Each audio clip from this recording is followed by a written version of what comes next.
Hello, here's a tiny walkthrough. We're gonna make together something inspired by these images. There are some references I just gathered to have a starting point. Something a bit abandoned, with some debris and different various structures, so we can explore a bit together how to use GPSketch for different purposes, nature, more mind-man stuff, like solid structures and etc. And it's not a voiceover, so we can go through everything together and I can comment as I go. So if anything happens and I think it's good to explain, it's easier that way, I think. If you guys prefer voiceover stuff, so it doesn't disturb the video, it's more linear process with my voice over it, let me know. Let's start. So maybe let's start by doing a blocking of the scene quickly, because no matter what you do, it's always the best. Can start with just a plane, doesn't really matter for now, elevation. I like using QBlocker. It's an add-on that allows you to just draw primitives, and it's very easy to do blocking of elements like this because it's very fast. You can just draw the way they are and then you can continue drawing on the new surfaces that you just made, but in general just go more wild about it. I'm trying to decide what type of building I will do first. I'm gonna do one of these tiny houses first, let's say, aiming for something like this. For now, the goal is to find and to create a base on which we can draw on the different parts and the different shapes. The important part with this is that we will be able to snap our drawing plane according to these angles, so the base modeling doesn't really matter. What will matter is the angle, because this we will be able to know I want to draw in that orientation, and then everything we'll draw will be well orientated with this. So we don't actually need more than this right now. So importing GPSketch. I really like doing the add-on I made that comes with GPSketch called QP Tools. It has the tool asset pie menu. You can choose any of your asset libraries. I recommend just using the one that have tools, not really assets. What I mean by that, for example, I have a different pie menu, which is this one. That brings in, for example, you can have the polyhaven ones. But because there's so many assets, it doesn't make sense to have a pie menu. So the libraries which has tools, which in general are just a few, I put it in this one, the tool asset pie menu, and the asset browser pie menu, I put the large libraries. But then you can just select the tool that you want, bring it, and then it's there. It's as fast as adding a cube, for example, instead of having to go in the asset library and selecting the object that you want and drag and dropping.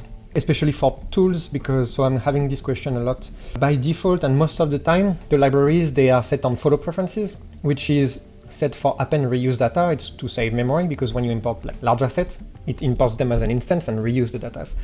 But for tools like this, if I start painting or drawing on this one, it will re-import with the same drawing again. You don't want it, you want a fresh start. So that's why I like using the pie menu. One other thing before we continue, when you want to have your cursor, you set your cursor and you want it aligned on the normal surface. So you can do it by clicking the cursor and orientation geometry on the surface project. So now clicking with that tool selected should align it to the surface normal. But this option doesn't affect when you're in a different mode and you control right click. So this doesn't apply when you're just clicking it like that, shift right click to set the cursor. You need to go in the preferences, in the key map, and search for 3D cursor. And here you see by default the orientation is view. And what you need to do is set it to geometry. So for the one that shift right click, save your preferences. And now when you set it, it should be aligned. So now if I put this align to the cursor, see automatically it's aligning with the surface. So very important, you need to have your scale to a uniform scale. Now you see that it's sticking on the surface, but before it was not, because it was taking into account the skewed scale.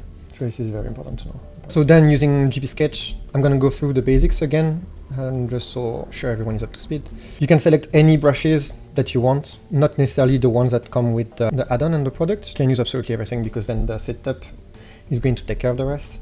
So once you start drawing, the add-on will add this modifier that you shouldn't touch. That's the automated part that will convert your materials into object materials, so your grease pencil. If you remove it, next time you draw, the add-on will put it back and set it up again. Or if you don't have grease pencil sketch and this on your grease pencil object, you can click that tiny gizmo here and it will set up everything for you as well. I recommend putting the color mode into vertex paint, which means that the color you choose will be assigned to each vertices of your drawing. Let's go in preview mode. And now if I start drawing with this color, it's gonna draw this. And then you can change the color you can add some randomness and change the hue value, and then it will follow this. Be careful to leave it very low values because it tends to be very crazy pretty fast. This icon means that the randomization will be per curve, so per stroke, not per point, which can be very useful, and it's a bit how it can happen in Photoshop, I think, or Krita or anything. So now you see we set up the alignment on the cursor, following the cursor orientation, and our cursor is aligning to the surface. So that's when you see that the basic modeling that we just did doesn't need to be very detailed, because then we can just expand the shape as long as we want it to follow that direction. See? Here you can activate or not the canvas, just for preview, just to have an idea of what you're doing. And if you don't want to see the gizmos at all, you can just hide them. I think that's it for the basics for now. I will lower the randomization and this one a lot. Here for the modifier itself, you have a bunch of options. Oh, also forgot to say, I have a workspace that I created specially for drawing that kind of try to mimic painting program workspace with the layers on the side, the modifier here, the outliner. The color picker like this, you can change it in interface color picker type. And by default is this, which is very small and I find very annoying. And I like to have this mode, but you can literally have any of the ones that you prefer working with, depending on what you're used to. Because also the color wheel doesn't adapt, but this can be very big. Cannot adapt it on the height, but at least. And when you're working with the color pickers, if you press shift and click, you will have more control on the changes that you're making. Because if you put too much variation in color or values, it's multiplied by the lighting, so the changes can start being very, very noticeable, sometimes too much. So this is useful, it works with so pressing shift helps if you want to make slight adjustments. So in this workspace, you can set it up or install it from the add-on of GPSketch. So after installing the add-on, you should first install the library. You can decide if you want the toolbar on the left, like me, or if you want it at the bottom. And then you can import the GPSketch workspace. If you don't want it anymore, you can just delete it, doesn't matter. And if you want it to be always there, you can save it in your default file. So when you start a new Blender, you import it and you save as default, and then you're all set. I think that's it for the basic. So there's a few options. You can show the strokes curves. In edit mode, it just allows you to see them when you select, or either the points or the curve all together activates. The color blend will blend the colors of all of the objects together, depending on the closest points, so you can see how they are blending, and then if you remove it like that. There's another reason this exists, is if you use custom objects that are a bit heavy, the non-color blend actually uses instances instead of realizing the geometry, like this you can see. When I remove it, all of these orange lines means that all of them are different objects, so instances, but this is one object. The geometry is exactly the same, but the way it's handled by Blender is different. So it could be useful in some instances where Blender starts to get slow and you can test which one of the two versions works best. Personally, I like the color blend because this is just great. And then when you have, for example, soft brushes like that, you can have a very nice blending of colors. You can choose between point and lines. Lines is going to extrude a mesh along the stroke. So it's not different instances per point. And points is basically one object per point, meaning the ones that are drawn here, if I activate this. So each of these points becomes one object. You can choose the different style of strokes, like the shape, and see the one that you like most. The plain one is the one that will respect the most the brush, or like really represent it the way it is, like Photoshop would, for example. Because then the other ones, they are just mapping on the shape. So fill cap is gonna close every object, and in the line is gonna close the top and the last parts. Space multiplier works mainly for points. If you have too much density, you can just increase and then it will add spacing between your objects. So like this, it serves as a control of the spacing between the strokes, but also as optimization, because then you have something that's more gentle instead of too dense, depending on what you're looking for. Also, the eraser here, you can set up to eraser stroke or eraser point, because eraser soft makes it quite hard, and even in generic grease pencil, to erase points, and it's quite slow. I like eraser strokes because it's fast, and then you can just redraw your stroke. You can make your shape rotate around your object, blah blah, and choose the scale. You can use a custom object, choose the axis, and then you can play with the rest, and we will see as we go. So this doesn't drag along too long. So as a base, we could, to be faster, we could, instead of drawing lines like this, which we could build the roof like this. So this is pretty cool if we want to have a bit more randomness. But for now, I just want a base. So I'm going to use the fill, and using the fill layer, which is here. Instead of drawing a stroke, you're going to draw a shape. And that shape is based on the thickness of your brush. So if I choose a thin brush, I'm going to draw a thin shape. And if the size of the brush is very small, instead of drawing a thick shape, it's going to draw just a plane. So depending on what you are looking for, it's also a handy feature. If I pick a bigger shape for now, and I draw clockwise and then counterclockwise, you can see the drawing direction is different. Like this, it allows you to choose, it's a bit of muscle memory, but if you draw clockwise, it will draw towards you, and counterclockwise on the other direction. And if I go and use something like a GP tool wheel, it's another add-on, not made by me, but it's really amazing. It's a fully configurable wheel, and there is a setup because you can configure it. If you want to have exactly the same setup, in the installation folder of GPSketch, you have settings to match it, because you can load preferences, and then if you load the preferences from the installation of GPSketch, you will have it exactly like that. Why it's amazing is that you don't need to change modes. Like automatically you can choose directly the tool and it will change the mode for you. So if, for example, if I pick the drawing the shape, now I can just start drawing a shape like this. So it's a bit strange the way they are drawing it. It's based on the viewport. So see, I'm always gonna draw a square based on the axis of the viewport, but then it is aligned on the surface. So it could give you strange results depending on what you're looking for. For example, if you're angled like this, you're gonna draw something that's like that. So maybe actually either using the polygonal tool, let's start like this. Up. The advantage of these tools is that if I go in edit mode and reactivate this, I don't activate it always because showing the strokes can be a bit heavier. But this one is a bit high poly, not high poly, but more dense than I wanted. And it's because subdivision was at 6. If I put it at 1. And then I go in edit mode, maybe if I put it 2. Now it's only the corners that have a point, so you can still very easily move it around and then adjust your drawing. Let's start again. I hope this intro is not too long. I think it could be very useful to know all of these things, so that's why I'm taking the time to explain. So let's draw this, maybe have a sort of porch extension around here. The strength is not as maximum here.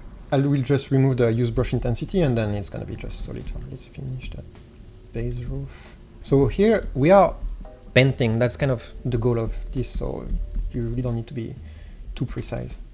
Now I can shift right click on this roof, and I'm just gonna use the shape of the orientation of the roof to place my drawings. So okay, now we have that. If I place it again, now it will be on my drawing. So if I add more elements, now the sense of the direction of drawing. Now they will be on top, so you can layer like this, but we could also do it just by drawing stuff. Shift X, you can color pick what's below, but be careful if you have lighting.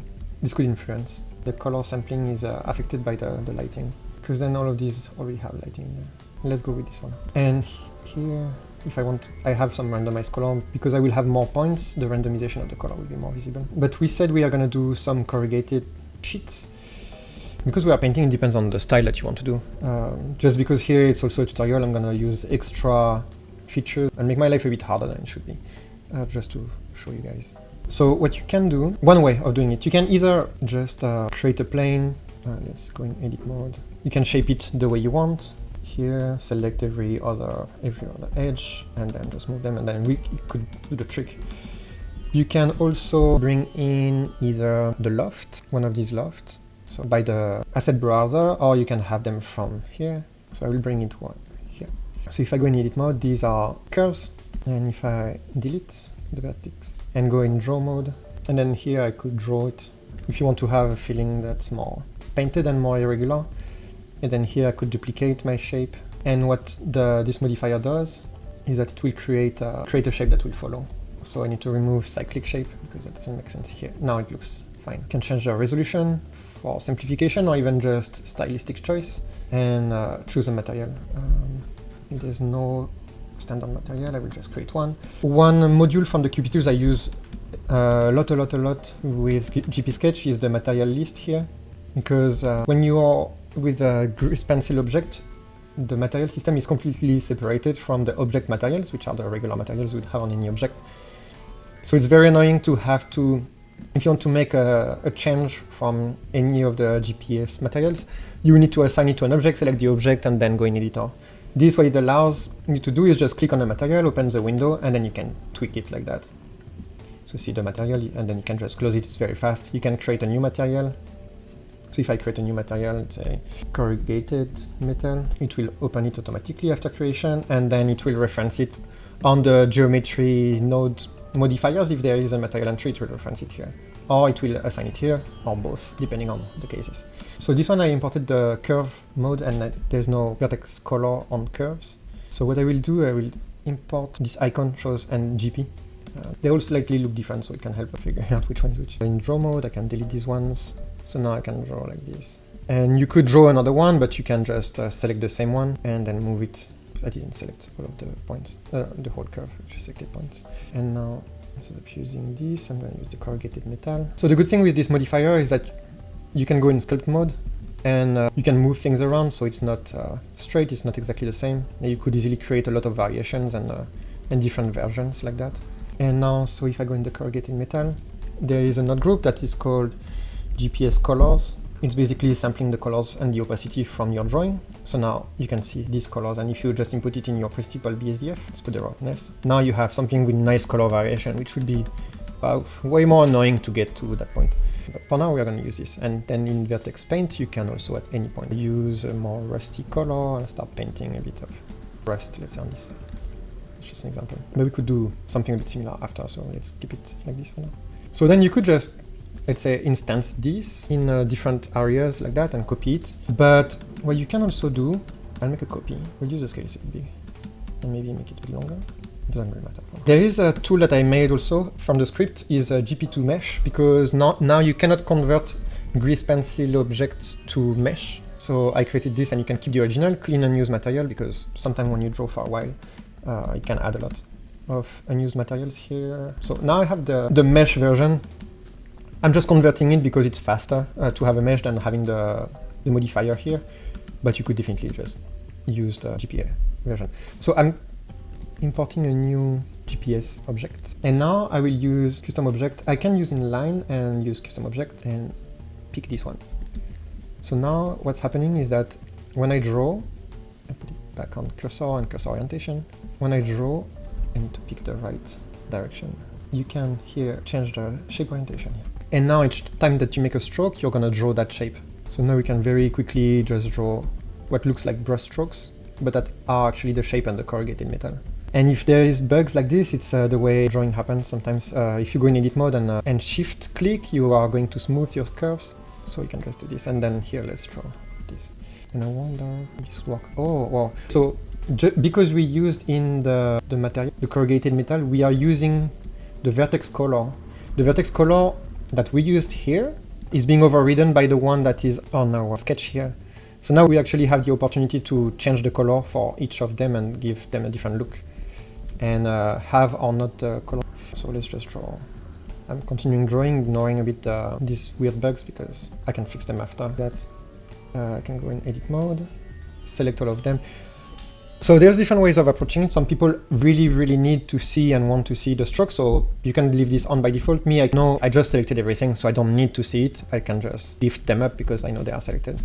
And now we have a very interesting wall roof that is made of different colors. They don't even look like they're all the same because they've been stretched and the color has been changed. You can activate cast shadow or not. No, not in that case because we are using a particular material. You could also override the material here and use the same one or not, but in that case it's nice to have it here. You have different options.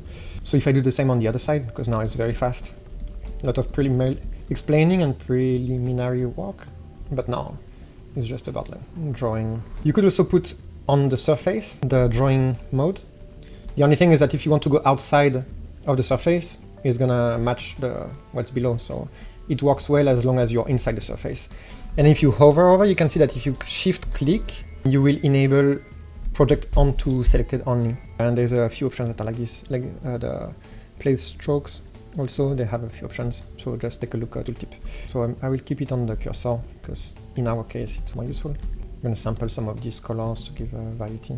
Maybe one or two could be a bit more rusty, and then we could pick actually a different brush, just trying to give a bit of color variation. So if I pick a different brush with different color, it's going to tint what's around it. Could be a fun way to just add some color variation in some places. That's cool. Let's smooth all of this so we get straight objects again. I could also have drawn with the straight line tool. That also works. Here there's some that are getting a bit shifted because of the smooth. This one, I'm just gonna delete it. Nice. That's an interesting roof. We could remove the base actually and have something different if we want to have holes. If I bought a new GPSketch, can use the same one. I'm not even going into these yet for now, just keeping it simple because I'm drawing shapes. If you press shift when you draw, you will activate a lazy mouse and you can change the distance here.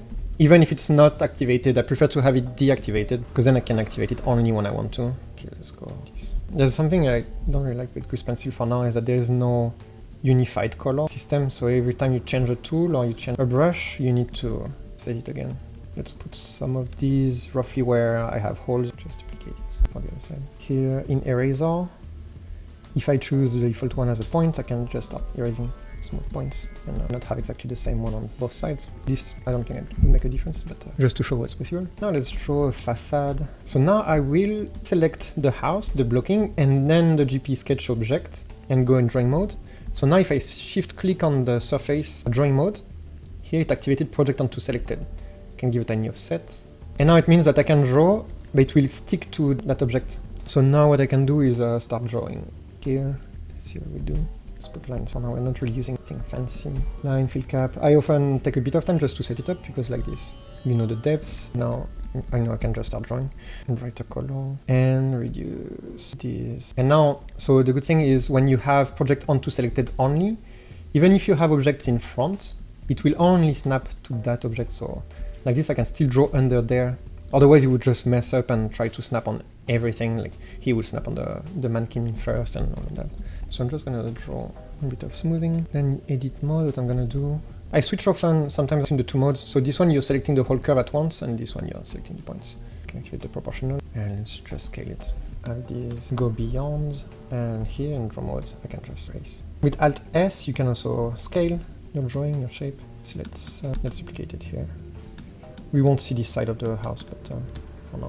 It's just faster than redrawing, so I'm trying to be efficient and keep the fun. For the purpose of what I'm doing, I don't need to be extra clean, but you could use any other technique, in this case, to just build that house. It gives a nice painterly look. I could have done with the shape, with the fill tool, for example. Okay, let's go with the polygonal tool. So here, with the scale not big enough, but if I select everything and Shift S, I can scale, just trying to make a small elevation. It's already a tiny house, so. And if I select my wall, I can just go in draw mode and just start carving the space for my door. Oh, I am also carving on the other side. Maybe what I can do is go in edit mode, select everything but the front, and P, separate selection. So now like this, I just have that and I'm not gonna erase what's behind. So I can have that, I can have a tiny window here. So depending on the technique you want to use, you can use different ways of cutting in, and it's really up to you. Just gonna import a new sketch, a new mesh, and let's draw a line for now. Using a lot the line just because of what I'm doing currently, but later we're gonna use the point also a lot. Because of the weird end that Grease Pencil creates when drawing sometimes, creates those unwanted arcs. It's because it's trying to calculate with the last point that is completely twisted, so if you smooth it, it should bring you back a more straight line if you actually draw straight.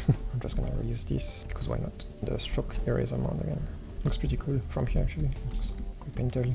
Thinking I probably don't want such an opening here. I'm just gonna duplicate to fill some of these gaps. Just closing a bit more. Let's make a door actually. Door frame at least. It's a bit too wide, but door frame. See how it's creating these arcs, but if I smooth, blah blah, tack. Yes, it's smooth. Let's take all of this, scale it up. Why not? We have a tiny house. Here there's a slight twist. Let's go with that. What could we now have? That loft here. I'll just import a new one. Just because I know that that's the shape it comes with, and I want to make a tiny chimney that's roughly this shape, so why not? So the way the loft works, and you can take advantage of the Grease Pencil layers, is that it's gonna create a shape per layer. So see, now they are disconnected because I changed the layer with M. You can adapt the layer here. They are the same object and they are gonna adapt because that they are on the same layer. So you can just have your shape doing this. But then if I wanted to create a tiny hat for it, I can just duplicate this one, move it into another layer, can be hat. If I duplicate it again and just scale it down, so you have a tiny hat for our chimney. And we don't need to fill the caps in that case. Fill cap is for the whole object though, so if you don't want your chimney to be like that, you need to separate the object. And then you can add a bit of thickness, solidify if you want to. Let's go here. I wonder if we can set the color. Okay, it's to everything, but can we do it? To selected maybe. If I do selected, and because I have selected in edit mode this and this one, let's see in vertex paint, attribute color. Yeah, that's pretty cool. So I'm gonna create another shape. I'm not renaming everything, don't be like me. Okay, a bit more organized now. This I can delete, I don't really need anymore because I'm using the mesh. I'll put the mesh, and well, I will put my asset on the side. So now we have a cute little house. Okay. Now we can actually, just before moving on, add a bit more life to it. Just mini props, so I'm gonna keep it the same. Point round this time. Just gonna be some cables or something like that could be hanging out. I'm gonna keep it like this for now and then move on to doing some nature. Okay, let's create some nature assets. So here, I'll import a new GPSketch. There is many ways you can make grass. I'm gonna show a few. So always be mindful of what drawing plane you're on, because it will change the way everything looks. So you can use any of the brushes. Here it's like a flat brush that does that. You could just draw, let's be mindful of the scale actually. So you could just draw like that, and then change the angle. I recommend doing a bunch of clumps like this, rather than one shape or one grass, because it's not gonna look good, and it's gonna tank your performances a lot. You can think of the energy you want to put on, and the direction they can have. Always change your angle as much as you can, so you have something that's dynamic. After that, if you want to have the ends being smaller, you can pick the thickness here, so you can give them a bit more tapered shape. Okay, no, it's too strong, it goes too fast. You can smooth them to smooth the effect, and then you can move them to give a different, more randomness and give different orientation. That's one way you can do it. Also something that's great is, I think it helps a lot give the 2D look, is to put inside the color. Oh, by the way, you cannot pick the color in vertex paint mode, which is a tint. So you shift X to sample the color, and then I'm gonna just select darker color. And I just paint darker bottom.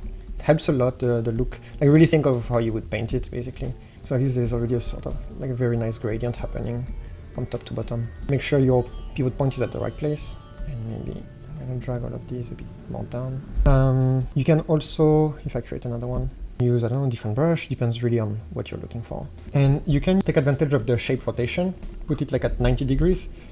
So now instead of facing you, it's gonna be perfectly 90 degrees. So now you can actually brush them in that direction. You can have them as points, but these ones work great as line also.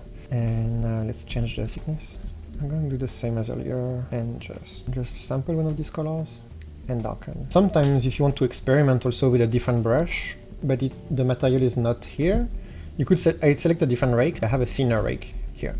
So drawing it imported the material on the grease pencil object and automatically converted it, but this is okay. What you can do, you can probably just remove this, or you could actually you don't need to do this. If I remove this and remove the rake 2, you can add rake 2 here. And then what you can do in edit mode, if you select your strokes, you can assign, and then it's gonna change. So you're basically changing the brush with which you drew after having drawn.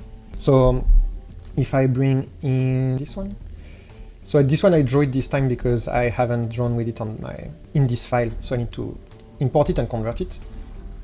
But now it's there, so if I go in edit mode, I select all of my strokes and assign it. Now I have a completely different looking shape. And you can select only a few of them if you want to mix and match. And now it's great because you have these ones that you can scale or not, and you can move around and you can duplicate, so you can really create the different look that you would like. See, if I scale them horizontally up, I can have a sort of like grassy ground made of these, I call them splotches. So here you go. Oh, they are a bit too high, so maybe here I can just select by material and then put them lower, so they are more approximately where the pivot point is. So actually like this, I'm gonna keep that. Let's make a bush. So the same, I import a new object, I erase the base. I'm gonna use that leaf brush. Oh no, I'm gonna use this one for now. And I can mix, and I'll show you why mixing brushes, that's where you get the best result and the most painted look. So if I use this, I just sketch around, let's keep point for now, a cube I mean. What you could also do if you want, I'm really over explaining, but it's just to give you all of the tools. For example, if I take a UV sphere, I delete the lower part, and let's say instead of using a cube, I use, oh, I was using the grass. That's very interesting. Now I'm using all of these strokes onto this with a different brush. So you can see how everything can be mixed up and combined.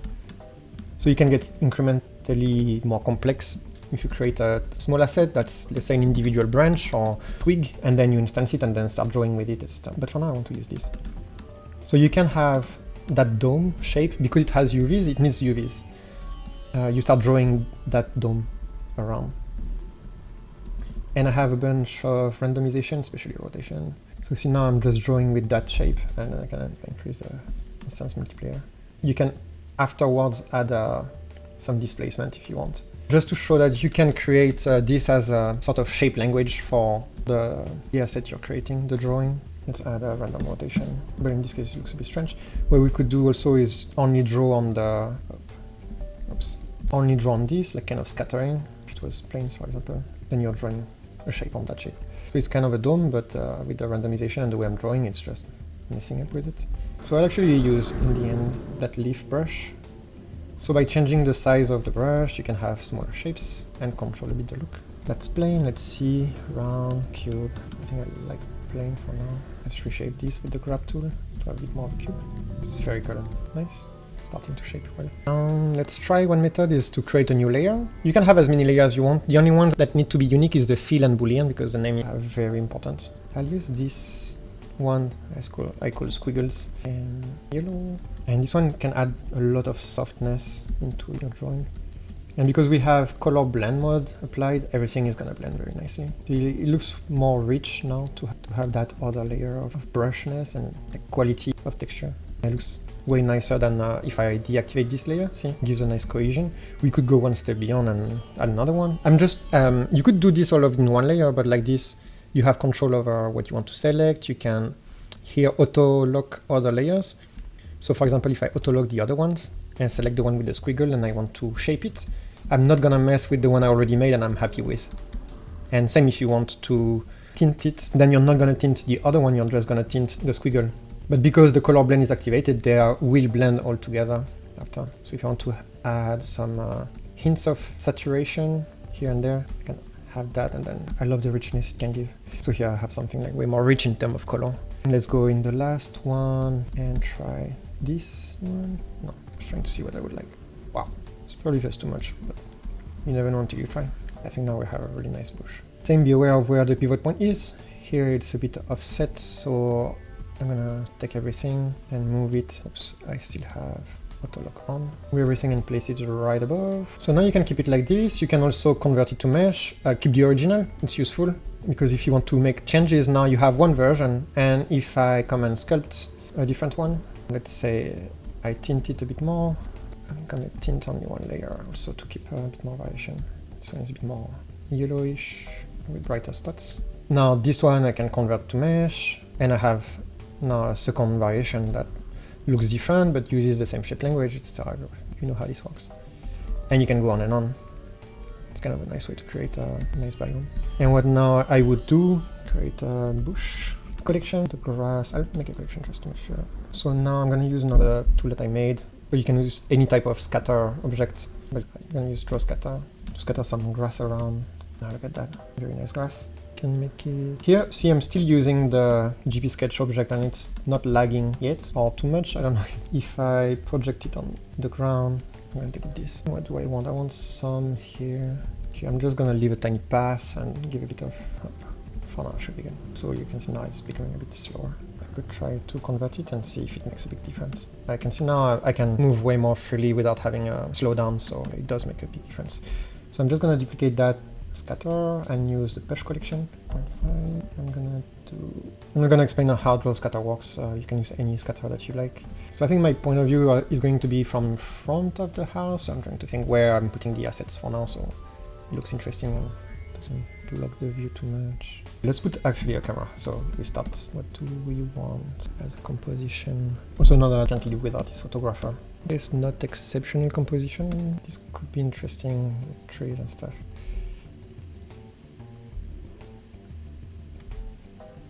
Like there is that line who is not planned but works well. Let's use some culling to save a bit of scattering space. Okay. And let's save, yeah, before I start hating myself. Okay. Let's make a bit of bigger vegetation. Like let's think trees and see what we come up with. I'm gonna make sort of I love pine trees, but it doesn't really make sense in that type of a landscape right now. It's okay. So how I approach making trees, this I don't know why it happens. After saving or changing some things, Blender needs to recalculate or reindex the library, and when you have a big one it can take quite a while. And that's very annoying. I don't know what influences this, but yeah, it's there. Let's take a line.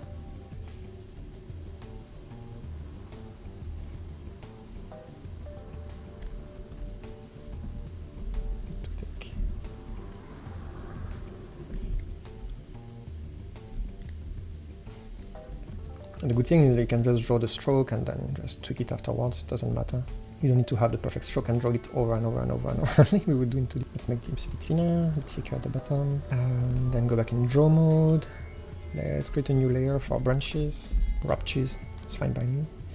Let's put this into stroke placement mode, like this, and by default it chooses endpoints, but depending if you press Ctrl or Shift, you will change between these 3 modes. So what that means, endpoint, it means that the first point and the last one of your drawing are going to determine the depth in which your drawing is placed. If I do this stroke, it's based on my stroke placement and my view, right? So you would expect that doing this, it will connect the point up and then here on the tree trunk, but no, it's not, see? That's when stroke placement and endpoint is absolutely fabulous, because now if I do exactly the same, now it's connected how you would expect. And this is very cool because you can draw a cage, you can start drawing your skeleton for the design you're making, and then start filling it in. And then, for example, if I use now this one, so you see it's a bit finicky, but it gives a good base, see? And now it's more or less what you would expect. So it's kind of the closest to drawing in VR you can get at this point.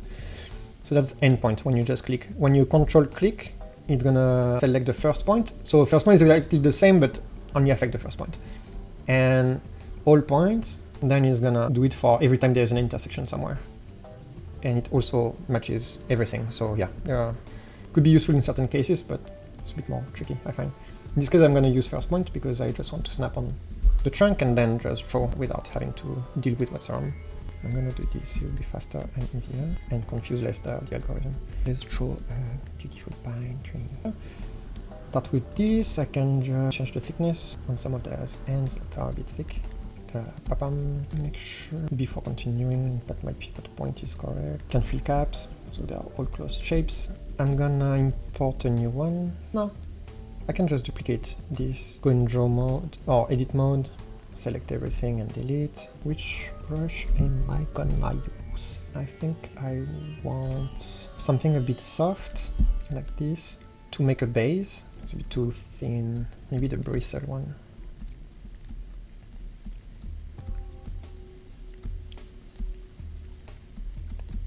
So what I recommend is being very broad and very bold in the way you draw, at least for the first layers or giving a base.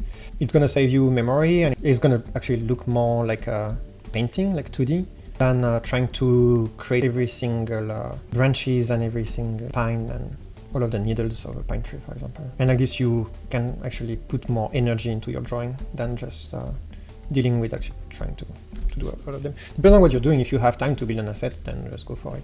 But, let's do another layer. I will lock the inactive layers, sample the color, shift X again, make something slightly bright, a bit more yellow.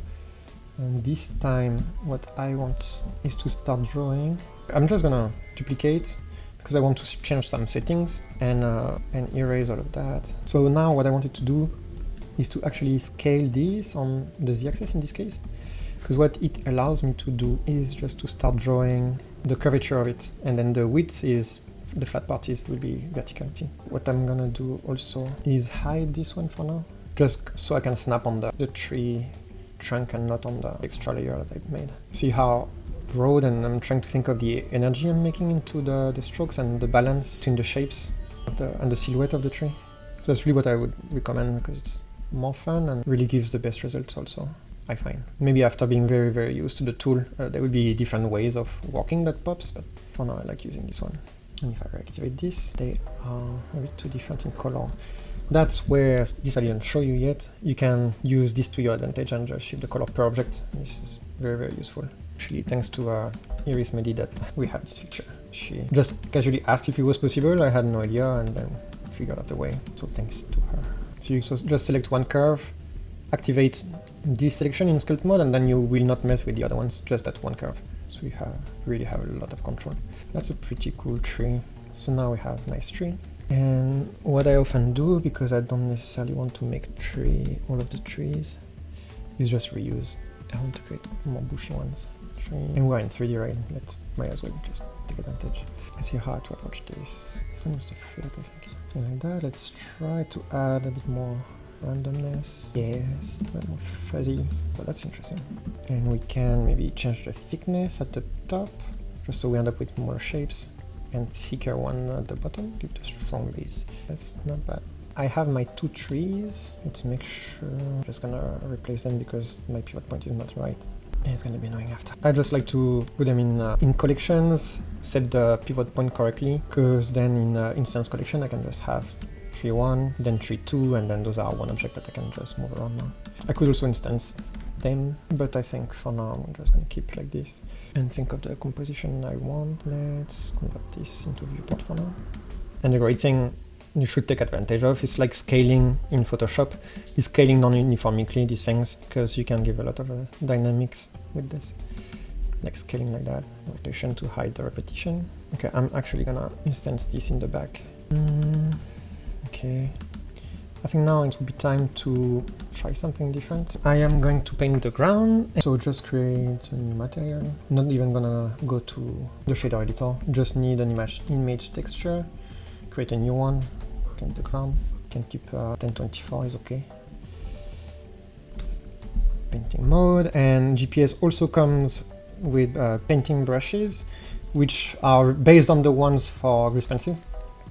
So this is very good because you can have the same shape language for your brushes, regardless you're using grease pencil or painting. So painting in Blender is not very efficient, it can be slow, especially with big brushes. So I'm just gonna brush around. Okay, and here, what would be cool, maybe is to have a sort of like ground dirt where there's no grass. So it's gonna stand out even more in the tiny path that we saw earlier that was created by these shapes. Use this. So it's kind of the key if you want to have things looking like they are painted. It's just like they would say in for Arcane, just paints. Let's see what it looks like in the camera. Yeah, actually I need to go back in texture painting mode and make sure I save all texture, otherwise it's gonna disappear in a minute, which would be a shame. And then what I'm gonna do instead is that for the ground I'm going to actually match the color of the grass slightly better.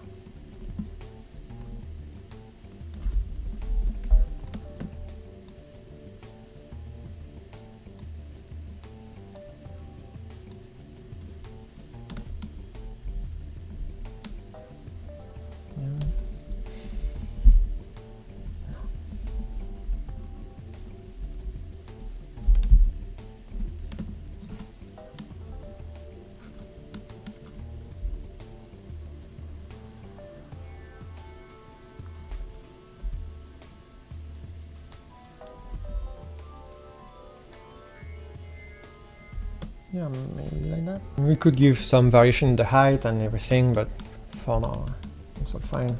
Let's see. There is plenty of ways you could create mountains in the back. Let's try with GPSketch and see what we can achieve. A solid pen. Yeah.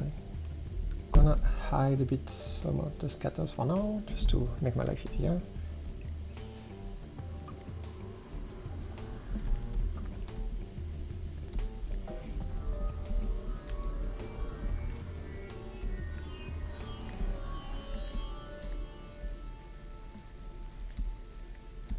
Should I draw points like this. Trying to think what's the best way to handle this. Let's try with the fill, and can just draw the silhouette of the mountains, and then from the distance might just be enough if we are very far. I think if I start with this and then put them far and very big, what does it look like from the camera? Like I said, I think I'm making my life harder than it should be for this tutorial, but yeah, I'm just exploring together. What I'm gonna do is duplicate this and just sculpt it a bit, give it a bit of variation. Yeah, I have a composition. Now let's create a big plane on the back as a sky backdrop. And again, I'm gonna hide the, I think that's the heaviest one. Create a sky texture. What's happening is that the normals were the wrong side, and Blender prevents you to paint from the wrong direction. It can avoid mistakes, but in that case it doesn't help. So just flip it and then you're good. So now we don't have lighting, right? Let's start with a bit of lighting then. We can have a blue illumination sky, so that's the color of the shadows. And I could use a sun, but sun very often is gonna give away the 3D aspect, I mean. So what I actually prefer to use is area lights and spotlights and point lights, because these ones are way more controllable. And for example, if I use the spotlights, turn this way up, the blending, now you can start to compose your shot like you would do with painting actually. Probably not gonna do the most amazing lighting on this one, just because also this you can do it by yourself, you don't need this to learn. But yeah, what I would say is, if you don't want to give away the 3D too much, I like to have wide radius for the lights, have a bit of softer shadows for the general lighting, and then you can sculpt your shadows like one by one, being really mindful of where you place the lights and what shadows they are creating. But yeah, we could continue refining it. We could change the composition. We can move everything around. But for now, I guess it gives you a good overview of what you can do, the different techniques you can use, an idea of the look you can give to your scene. And there's so much more you can do. Even you can make flowers. You just need to make a tiny asset, a colored blob, and then you just can just use it as is and scatter it around. So yeah, I hope it answered a lot of questions. If you have more questions, you can drop by the Discord or hit me up on social media. I'm always happy to answer questions and try to fix problems. Maybe I'll continue working on it and post something more interesting as a composition as a final, but at least I hope these techniques could clear up a bit more the possibilities of this tool. Bye! Okay, so I took some time to work up on the composition and the scene itself to make it look cooler, taking the time to reflect on what I was doing. And here is what I came up with. I just duplicated the house, changed the color very easily thanks to the hue slider here. I made a hole, just erasing the points. And then I drew some reinforcement on the hole. What did I do? I added some of these planks, a bit of debris, a bit of mess, just giving a feeling of abandoned and deprecated place. I added these brush strokes on the wall to give a bit more texture, color variation. It gives a nice 2D effect because it breaks a bit the shapes that were made. Painted the sky, I added some flowers. I did the same on this one, same house. Just posed the guy and gave him some basic colors. I did some vegetation at the top, which is just the squiggle brush, and I just drew on the surface basically, just placing the cursor around there. The tag is just a soft brush. If I go in draw mode, I will hide the scatters for a second. No. It's reloading again the library. But it's basically just a soft brush. And you can turn any brush into a soft one by reducing the hardness to 0, and you will have soft edges. Works with any materials. And for the flowers, I can show you. Let me hide the scatters because they do make the scene very heavy. The flower is basically just this. I just drew a bit of a circular shape. You can see the strokes a bit. Yellow and one red at the middle. Like this, the red one kind of contaminates the color and influence it. You could also have them like mini strokes at the ends to have a nice gradient like that. Could look cool as well. And that's all. Then it was just about finding a better composition and working the mood. I did add sun in the end because I was aiming for a more sunny, cloudy day. Yeah, trying to avoid too much shadows that looked 3D in the way they were casted and they were projected. This also could be a cool angle. And some post-processing, you can see here. A lot of them come from Photographer, and I just added a bit of color variation. So that's it for this walkthrough tutorial. I hope it will help you figure out a bit what the tool can do and the many ways in which you can use the different toys that I'm giving you there.